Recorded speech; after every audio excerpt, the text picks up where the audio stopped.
Hello everyone, you're welcome once again to Mental Alertness Station. Thank you for subscribing to our channel, and don't forget to click the bell button so that anytime we drop any of our videos you will be notified immediately, and we also appreciate your comments. So today I have here with me one of our astute nurse Marilyn. You're welcome once again to Mental Alertness Station. Over to you. Okay, today we'll be discussing a very important topic and an aspect of our lives that influence our mental health, which is self-esteem and how we perceive ourselves, specifically in relation to our bodies. An overall understanding of who we are, our values, our purpose, gives us an identity. And if we don't have the right mental attitude toward ourselves, then we are at the risk of developing a mental illness. But before we delve into this topic, let's understand what self-esteem is. Self-esteem is the perception of one's worth. What is this perception? Perception is the way in which something is regarded, interpreted, or understood. To illustrate, imagine there are two men standing at the same spot and they look at an apple 20 centimeters away. The first man has a concave lens on and the second man has a convex lens. So the man with the concave lens, with his knowledge about shapes and sizes, he says the apple is the size of a pebble. So the man with a convex lens, with his knowledge too, he says the apple is the size of a football. But we all know that an apple is approximately the size of our palms.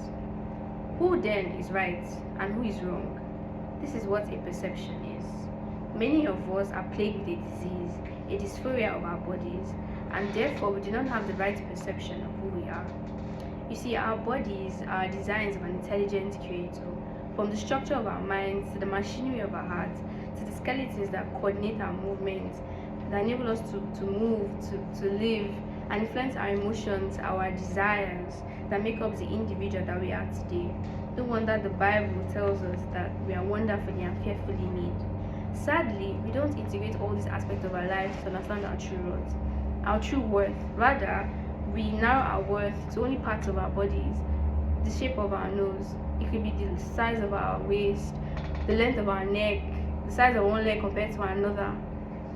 These parts of our bodies are fascinating, but they can't tell the other parts of the bodies that are also awe-inspiring. No, let's not also forget the non-physical parts, abilities that we possess, like our IQ, our curiosity, our intelligence. I asked the question, who is right and who is wrong? The answer is perception of our bodies has nothing to do with morality. And this is what brings us to the last aspect of perception that we'll talk about today, which is meaning. You see, the lens I talked about is like a mental frame.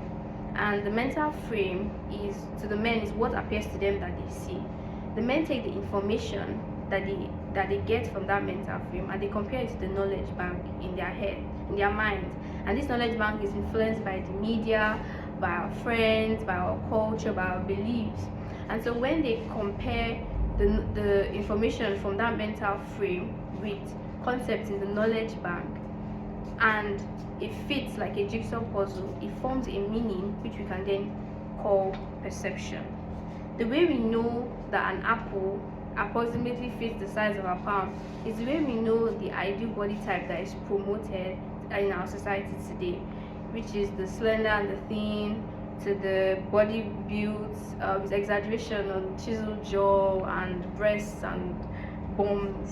When you look in the mirror and you see a handsome man and you see that beautiful lady, you do that 5 seconds check where you go to that your knowledge bank and you compare what you see in the mirror with what you've been told or what you've heard about ideal body types. And so if it fits, you're happy, but if it doesn't, you're confused.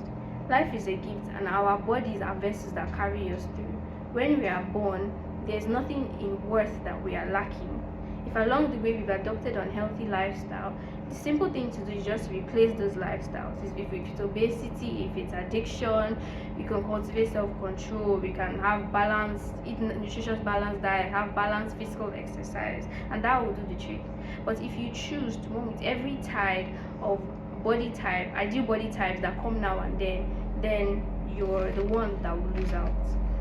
When we are able to integrate the gift of life, with our gifts, with our accomplishments, our losses, together with our abilities, our talents, we're able to create a healthy self-concept. And this can enable us function interdependently as an individual and relate with people, cope with stress, cultivate skills that help us accomplish goals, build resilience that adds to our character, and these are the ingredients that make for a good mental health.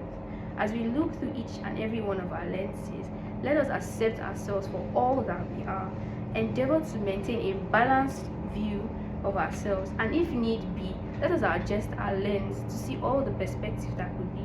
Let us clean our lens so as not to be blinded by our own misconceptions, and in moments of humility, let us take off our lens and peer into the imperfect lens of another, because life is not limited to only what we can see. Thank you, Marilyn. We hope to have you here some other time. If this video benefits you, don't forget to click the bell so that if anytime we drop any of our videos, you'll be notified. Like our videos, comment, and we will really appreciate it. Thank you. Thank you. Bye.